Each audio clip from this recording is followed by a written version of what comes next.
Hello everyone, ಎಲ್ರಿಗೂ ನಮಸ್ಕಾರ and welcome back to our YouTube channel. ಎಲ್ಲರೂ ಹೇಗಿದ್ದೀರಾ? ಐ ಹೋಪ್ ಎಲ್ಲ ಚೆನ್ನಾಗಿದ್ದೀರಾ ಅಂತ ಭಾವಿಸ್ತಾ ನಾನು ಬ್ಲಾಗ್ನ ಶುರು ಮಾಡ್ತಾ ಇದ್ದೀನಿ. ಚಿಕ್ಕತ್ತೆ ಊರಲ್ಲಿ ಫಂಕ್ಷನ್ ಇತ್ತು, ಅಂದರೆ ದೇವಸ್ಥಾನದ ಓಪನ್ ಇತ್ತು. ಹಾಗಾಗಿ ಬನ್ನಿ ಅಂತ ಹೇಳಿ ಕರೆದಿದ್ರು. ನಾವು ಕೂಡ ಹೋಗಿದ್ವಿ ಆ್ಯಂಡ್ ವಿಡಿಯೋನ ಹೆಚ್ಚು ಮಾಡ್ಕೊಂಡಿರಲಿಲ್ಲ. ಹಾಗಾಗಿ ಚಿಕ್ಕ ಪುಟ್ಟ ಕ್ಲಿಪ್ಪಿಂಗ್ಸ್ಗಳನ್ನೂ ಕೂಡ ತೊಗೊಂಡಿದ್ದೆ, ಅದನ್ನು ಕೂಡ ಆ್ಯಡ್ ಮಾಡ್ತಾ ಇದ್ದೀನಿ. ನೈಟ್ ಹೋಗಿದ್ದರಿಂದ ಯಾವುದೇ ವಿಡಿಯೋಗಳನ್ನ ಮಾಡಿಲ್ಲ. ಇದು ಮಾರ್ನಿಂಗ್ ವ್ಲಾಗು. ಹಾಗಾಗಿ ಬೆಳಗ್ಗೆ ದೇವಸ್ಥಾನದ ಪೂಜೆ ಶುರು ಅಂತಂದರೆ ಕಾಮಧೇನುವಿಂದನೇ ಶುರು ಆಗುತ್ತೆ. ಸೊ ಬೆಳಗ್ಗೆನೇ ಪೂಜೆ ಎಲ್ಲ ಸ್ಟಾರ್ಟ್ ಆಗಿತ್ತು. ನಾವಿನ್ನೂ ರೆಡಿಯಾಗಿರಲಿಲ್ಲ ಅಂತ ಹೇಳಿ ಹೋಗಿರಲಿಲ್ಲ. ಮನೆ ಮುಂದೆನೇ ದೇವಸ್ಥಾನ ಇದ್ದಿದ್ದರಿಂದ ಎಲ್ಲ ಕೂಡ ಮನೆಯಿಂದ ಹೊರಗಡೆ ನಿಂತ್ಕೊಂಡ್ರೆ ಆರಾಮಾಗಿ ಚೆನ್ನಾಗಿ ಕಾಣಿಸ್ತಾ ಇತ್ತು. ಹಾಗೆ ದೇವಸ್ಥಾನದ ಸುತ್ತ ಪೂಜೆಗಳೆಲ್ಲ ಶುರು ಮಾಡಿದ್ರಿಂದ ಒಂದಷ್ಟು ವೀಡಿಯೋಸ್ಗಳನ್ನೂ ಕೂಡ ತೊಗೊಂಡಿದ್ದೆ, ಅದನ್ನು ಕೂಡ ಆ್ಯಡ್ ಮಾಡಿದ್ದೀನಿ.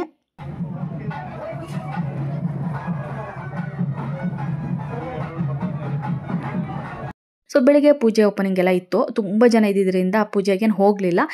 ನೈಟು ಉತ್ಸವ ಎಲ್ಲ ಇದ್ದಿದ್ದರಿಂದ ಎಲ್ಲದನ್ನು ಕೂಡ ನೋಡಿಕೊಂಡು ದೇವಸ್ಥಾನ ಲೈಟಿಂಗ್ಸ್ ಅರೇಂಜ್ಮೆಂಟ್ಸ್ ಅಂತಂದರೆ ತುಂಬಾ ಚೆನ್ನಾಗಿರುತ್ತೆ. ಸೊ ನಾವು ಒಂದು ರೌಂಡ್ ಸುತ್ತಾಡ್ಕೊಂಡು ಬರೋಣ ಅಂತ 11 ಹೋಗಿ ಎಲ್ಲ ಕಡೆನೂ ನೋಡಿಕೊಂಡು, ದೇವಸ್ಥಾನ ನೈಟೆಲ್ಲ ತುಂಬಾ ಫ್ರೀ ಇರುತ್ತೆ. ಹಾಗೆ ಹರಿಕತೆ ಕೂಡ ಅರೇಂಜ್ ಮಾಡಿದ್ರು. ಅಲ್ಲೂ ಕೂಡ ಹೋಗಿ ಸ್ವಲ್ಪ ಟೈಮ್ ಫ್ಯಾಮಿಲಿ ಜೊತೆ ಎಲ್ಲ ಟೈಮ್ ಸ್ಪೆಂಡ್ ಮಾಡಿ ಬಂದ ಮೇಲೆ ದೇವಸ್ಥಾನ ಈ ರೀತಿ ರೆಡಿ ಮಾಡಿದರು. ಯೂಶ್ವಲ್ ಆಗಿ ಮಾರ್ನಿಂಗು ದೇವಸ್ಥಾನ ಓಪನಿಂಗ್ ಇದ್ದಿದ್ದರಿಂದ ಎಲ್ಲದನ್ನು ಕೂಡ ರೆಡಿ ಮಾಡಿದ್ರು. ಒಳಗಡೆ ಯಾರೂ ಅಲೋ ಮಾಡ್ತಾ ಇರಲಿಲ್ಲ. ಬಟ್ ಹೆಚ್ಚು ಜನ ಇರಲಿಲ್ಲ ಅಂತ ಹೇಳಿ ಒಳಗಡೆ ಎಲ್ಲ ಹೋಗಿ ಒಂದು ಚಿಕ್ಕ ಪುಟ್ಟ ವಿಡಿಯೋಗಳನ್ನೆಲ್ಲ ಮಾಡ್ಕೊಂಡಿದ್ವಿ. ಹಾಗೆ ಹೊರಗಡೆ ಎಲ್ಲ ಹೋಮಗಳೆಲ್ಲ ನಡೀತಾ ಇತ್ತು. ನಾವು ಹೋಗಿರೋ ಟೈಮಲ್ಲಿ ಹೋಮಗಳೆಲ್ಲ ಮುಗಿದಿದ್ದರಿಂದ ಯಾವುದೇ ವಿಡಿಯೋಗಳನ್ನೂ ಕೂಡ ಮಾಡ್ಕೊಳ್ಳಿಲ್ಲ. ಬಟ್ ದೇವಸ್ಥಾನ ಮಾತ್ರ ತುಂಬಾ ಚೆನ್ನಾಗಿ ಅಲಂಕಾರ ಎಲ್ಲ ಮಾಡಿದರು. ಇದೆಲ್ಲ ಬೆಳಿಗ್ಗೆ ಪೂಜೆಗೆಲ್ಲ ಕೂಡ ರೆಡಿ ಮಾಡಿ ಇಟ್ಟಿದ್ರು. ಹೆಚ್ಚು ಜನ ಯಾರೂ ಇರಲಿಲ್ಲ ಮಿಡ್ನೈಟಲ್ಲಿ. ಹಾಗಾಗಿ ನಮ್ಮನ್ನು ಒಳಗಡೆ ಬಿಟ್ಟಿದ್ದರಿಂದ ತುಂಬಾ ಚೆನ್ನಾಗಿ ಅಲಂಕಾರಗಳೆಲ್ಲ ಮಾಡ್ಕೊಂಡಿರೋದ್ರಿಂದ ಇರಲಿ ಒಂದು ವಿಡಿಯೋ ಮಾಡ್ಕೊಳ್ಳೋಣ ಅಂತ ಹೇಳಿ ಒಂದು ಕ್ಲಿಪ್ಪಿಂಗ್ಗಳನ್ನ ತೊಗೊಂಡಿದ್ದೆ. ಯಾಕಂದರೆ ಇದೆಲ್ಲ ಬೆಳಗ್ಗೆ ಪೂಜೆಗೆ ರೆಡಿ ಮಾಡಿರೋದ್ರಿಂದ ಬೆಳಗ್ಗೆ ಯೂಶ್ವಲಿ ಸಿಕ್ಕಾಬಟ್ಟೆ ರಶ್ ಇರುತ್ತೆ. ಜೊತೆಗೆ ಈ ರೀತಿ ಎಲ್ಲ ನಾವು ನೋಡಲಿಕ್ಕೂ ಕೂಡ ಆಗಲ್ಲ ಅಷ್ಟೊಂದು ರಶಲ್ಲಿ. ಸೊ ನಾವು ಕೂಡ ದೇವಸ್ಥಾನನೆಲ್ಲ ಒಂದು ಸಲ ವಿಸಿಟ್ ಎಲ್ಲ ಮಾಡಿಕೊಂಡು ಹೊರಗಡೆ ಬಂದಾಗ ಈ ಪಟಾಕಿಗಳನ್ನೆಲ್ಲ ಹಚ್ತಾ ಇದ್ರು. ಹಾಗಾಗಿ ಪಾಪು ಇದ್ಲು, ಅವಳಿಗೂ ಕೂಡ ಸ್ವಲ್ಪ ತೋರಿಸೋಣ ಅಂತ ಹೇಳಿ ಹೊರಗಡೆನೆ ಸ್ವಲ್ಪ ಟೈಮ್ ಸ್ಪೆಂಡ್ ಮಾಡಿಕೊಂಡು ಮನೆಗೆ ಹೊರಟ್ವಿ.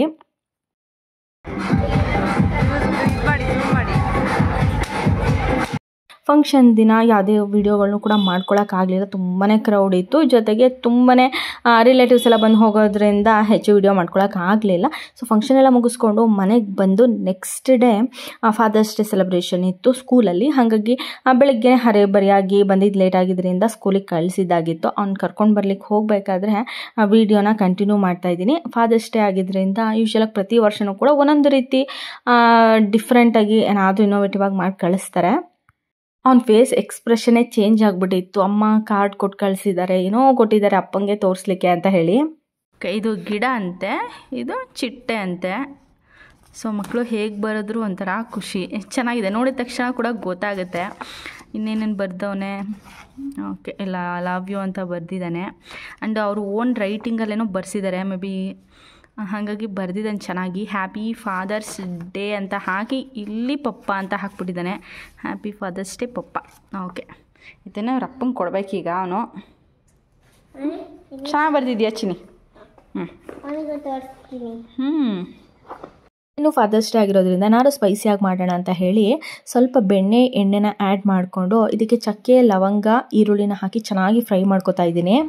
ಇದೆಲ್ಲ ಚೆನ್ನಾಗಿ ಫ್ರೈ ಆದಮೇಲೆ ಕರಿಬೇವು, ಕೊತ್ತಂಬರಿ ಸೊಪ್ಪು, ಸ್ವಲ್ಪ ಹುಳಿ ಟೊಮ್ಯಾಟೋನ ಆ್ಯಡ್ ಮಾಡಿಕೊಂಡು ಬೆಳ್ಳುಳ್ಳಿನ ಆ್ಯಡ್ ಮಾಡಿಕೊಂಡು ಸಾಫ್ಟ್ ಬರೋ ತನಕ ಚೆನ್ನಾಗಿ ಫ್ರೈ ಮಾಡ್ಕೊಬೇಕು. ಇದಾದ ನಂತರ ಒಂದು 8 ರಿಂದ 10 ಗೋಡಂಬಿನ ಆ್ಯಡ್ ಮಾಡಿ ಇದನ್ನು ಕೂಲ್ ಆಗೋ ತನಕ ಬಿಡೋಣ. ಸೊ ಕೂಲ್ ಆದಮೇಲೆ ಇದನ್ನು ಚೆನ್ನಾಗಿ ಫೈನ್ ಪೇಸ್ಟ್ ಮಾಡಿಕೊಂಡ್ರೆ ಸಾಕಾಗುತ್ತೆ. ಸೊ ನೋಡ್ತಾ ಇರ್ಬೋದು, ಈ ಥರ ಕನ್ಸಿಸ್ಟೆನ್ಸಿ ಇದ್ದರೆ ಸಾಕು. ನೆಕ್ಸ್ಟು ಇನ್ನೊಂದು ಪಾತ್ರೆಗೆ ಸ್ವಲ್ಪ ಬೆಣ್ಣೆ, ಚಕ್ಕೆ, ಸಣ್ಣದಾಗಿ ಹಚ್ಚಿಟ್ಕೊಂಡಂಥ ಈರುಳ್ಳಿನ ಆ್ಯಡ್ ಮಾಡಿಕೊಂಡು ಚೆನ್ನಾಗಿ ಫ್ರೈ ಮಾಡಿ ನಾವು ರುಬ್ಬಿಟ್ಕೊಂಡಿರೋಂಥ ಪೇಸ್ಟ್ನ ಆ್ಯಡ್ ಮಾಡಿ ಇದನ್ನು ಕೂಡ ಇನ್ನೊಂದು ಸಲ ಹಸಿ ಫ್ಲೇವರ್ ಹೋಗೋ ತನಕನೂ ಕೂಡ ಚೆನ್ನಾಗಿ ಫ್ರೈ ಮಾಡ್ಕೊಬೇಕು. ನಾನಿಲ್ಲಿ ರುಚಿಗೆ ತಕ್ಕಷ್ಟು ಉಪ್ಪು, ಅರಿಶಿನ, ಸ್ವಲ್ಪ ಧನಿಯಾ ಪುಡಿ, ಸ್ವಲ್ಪ ಕೊರಿಯಾಂಡರ್ ಪುಡಿನ ಆ್ಯಡ್ ಮಾಡಿಕೊಂಡು ಸ್ವಲ್ಪ ನಮಗೆ ನೀರು ಕನ್ಸಿಸ್ಟೆನ್ಸಿ ಯಾವ ಲೆವೆಲಲ್ಲಿ ಬೇಕೋ ಅಷ್ಟು ನೀರನ್ನ ಆ್ಯಡ್ ಮಾಡಿಬಿಟ್ಟು ಒಂದು ಸಲ ಚೆನ್ನಾಗಿ ಮಿಕ್ಸ್ ಮಾಡಿಕೊಂಡು ಹಚ್ಚಿಟ್ಕೊಂಡಿರೋಂಥ ಪನ್ನೀರು ಜೊತೆಗೆ ಸ್ವಲ್ಪ ಕೊತ್ತಂಬರಿ ಸೊಪ್ಪನ್ನ ಗಾರ್ನಿಷ್ಗೆ ಯೂಸ್ ಮಾಡಿದ್ರೆ ತುಂಬಾ ಚೆನ್ನಾಗಿರುತ್ತೆ. ಲಾಸ್ಟಲ್ಲಿ ನಮಗೆ ಬೇಕು ಅಂತಂದರೆ ಆಪ್ಷನಲ್ ಆಗಿ ಬೆಣ್ಣೆನೂ ಕೂಡ ಆ್ಯಡ್ ಮಾಡ್ಕೊಬೋದು. ಒಂದು 2 ಮಿನಿಟ್ಸ್ ಚೆನ್ನಾಗಿ ಕುದಿ ಬರೋ ತನಕ ಕುದಿಸ್ಕೊಂಡ್ರೆ ಇದು ರೆಡಿ ಆಗುತ್ತೆ.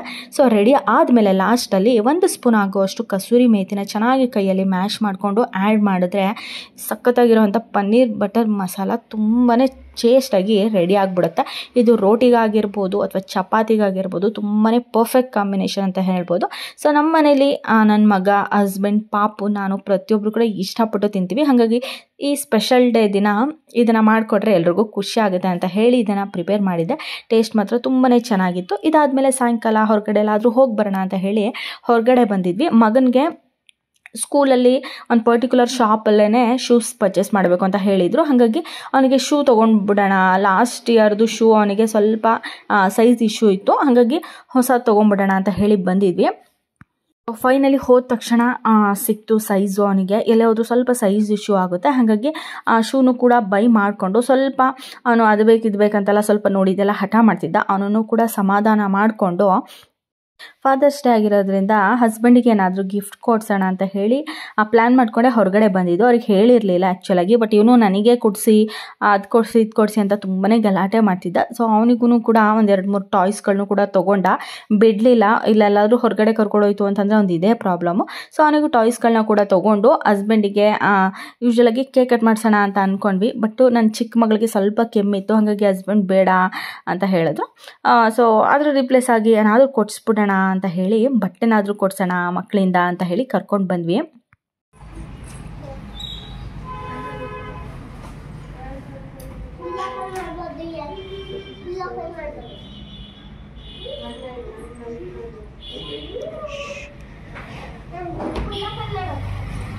ಮಕ್ಕಳು ತುಂಬಾ ತುಂಟಾಟ ಮಾಡ್ತಾಯಿದ್ರು. ಹಾಗಾಗಿ ಯಾವುದೂ ಕೂಡ ಸರಿಯಾಗಿ ಪ್ರಾಪರಾಗಿ ವೀಡಿಯೋನ ಮಾಡ್ಕೊಳಕ್ಕಾಗಲಿಲ್ಲ.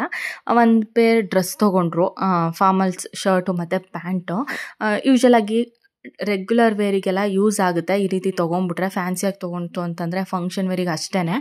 ಸೊ ತೋರಿಸ್ತಾ ಇದ್ದೀನಲ್ಲ, ಇದೇನೆ ತೊಗೊಂಡಿದ್ದು. ಕಾಂಬಿನೇಷನ್ ತುಂಬಾ ಚೆನ್ನಾಗಿತ್ತು ಮತ್ತು ಕ್ಲಾತಿಂಗು ಕೂಡ ಕ್ವಾಲಿಟಿ ಚೆನ್ನಾಗಿತ್ತು. ಹಾಗಾಗಿ ಈ ವರ್ಷಕ್ಕೆ ಒಂದು ಮೆಮೊರಿ ಇರಲಿ ಮಕ್ಕಳಿಂದ ಗಿಫ್ಟ್ ಅಂತ ಹೇಳಿ ಈ ಪೇರ್ನ ತೊಗೊಂಡೆ. ಕಾಸ್ಟು ಕೂಡ ತುಂಬಾ ಚೆನ್ನಾಗಿತ್ತು, ಅಫೋರ್ಡಬಲ್ ಪ್ರೈಸ್ಗೂ ಕೂಡ ಇತ್ತು. ಸೊ ಇವತ್ತಿನ ವಿಡಿಯೋನ ಇಲ್ಲಿಗೆ ಎಂಡ್ ಮಾಡ್ತಾ ಇದ್ದೀನಿ. ಐ ಹೋಪ್ ಈ ವಿಡಿಯೋ ನಿಮ್ಗೆ ಇಷ್ಟ ಆಗಿದೆ ಅಂತ ಅಂದ್ಕೊಂಡಿದ್ದೀನಿ. ಇಷ್ಟ ಆದರೆ ಲೈಕ್ ಮಾಡಿ, ಶೇರ್ ಮಾಡಿ. ಹೊಸದಾಗಿ ನೋಡ್ತಾ ಇದ್ದರೆ ಚಾನಲ್ನ ಸಬ್ಸ್ಕ್ರೈಬ್ ಮಾಡ್ಕೊಂಡು ನೋಡಿ. Thanks for watching. ಸಿಗೋಣ ಒಂದು ಹೊಸ ವಿಡಿಯೋದಲ್ಲಿ. ಅಲ್ಲಿ ತನಕ ಎಲ್ರಿಗೂ ನಮಸ್ಕಾರ.